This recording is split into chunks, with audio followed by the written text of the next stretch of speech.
Pernahkah kalian berpikir sampah yang kita tiap hari buang itu larinya kemana sih? Tiap hari Indonesia menghasilkan 175.000 ton sampah.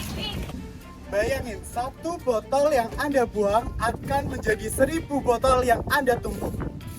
Dan biasanya sampah yang kalian buang setiap harinya itu tidak bisa langsung hilang. Bahkan bisa juga mencemari laut, apalagi berakhir di TPA saja. Sampah yang tidak dikelola dengan baik akan mencemari lingkungan. Ternyata, selain merusak lingkungan, sampah yang Anda buang itu bisa mencemari laut maupun merusak ekosistem di dalamnya.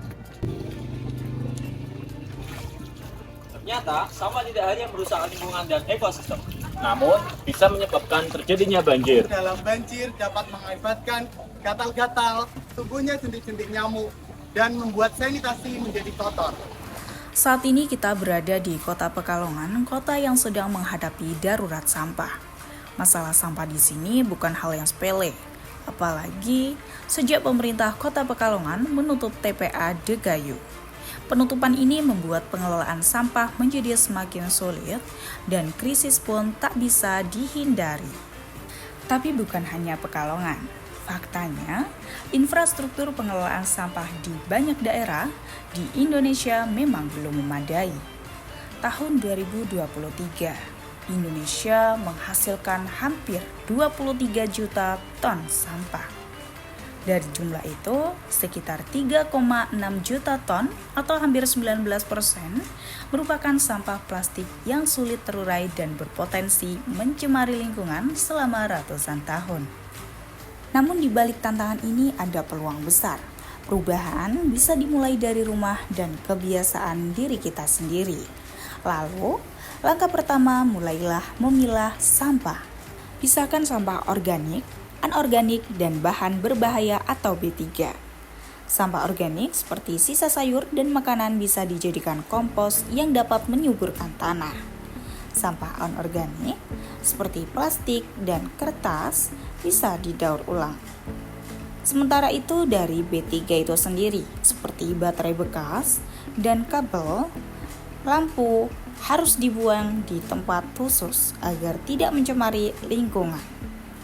Kita juga bisa menerapkan prinsip cegah, pilah, dan olah. Cegah misalnya dengan membawa tas belanja sendiri untuk mengurangi penggunaan plastik sekali pakai. Pilah dengan memisahkan sampah sesuai jenisnya. Langkah kecil ini sangat membantu para petugas kebersihan. Olah dengan mengubah sampah menjadi produk bernilai ekonomis seperti kompos, ekobrik, atau kerajinan dari daur ulang. Jika kita terus membuang sampah sembarangan, dampaknya bisa sangat merusak bukan hanya untuk lingkungan, tapi juga kesehatan kita. Tapi, jika kita mau berubah, kita bisa menjadi bagian dari solusi. Mari, kita hentikan kebiasaan lama dan mulai langkah baru untuk bumi yang lebih bersih. Karena setiap tindakan kecil, jika dilakukan bersama, akan menghasilkan perubahan yang sangat luar biasa. Jadilah bagian dari petualangan ini, petualangan mengelola sampah demi masa depan yang lebih hijau. Bersama, kita bisa menciptakan lingkungan yang sehat, bersih, dan berkelanjutan. Kelola sampahmu, selamatkan bumi kita.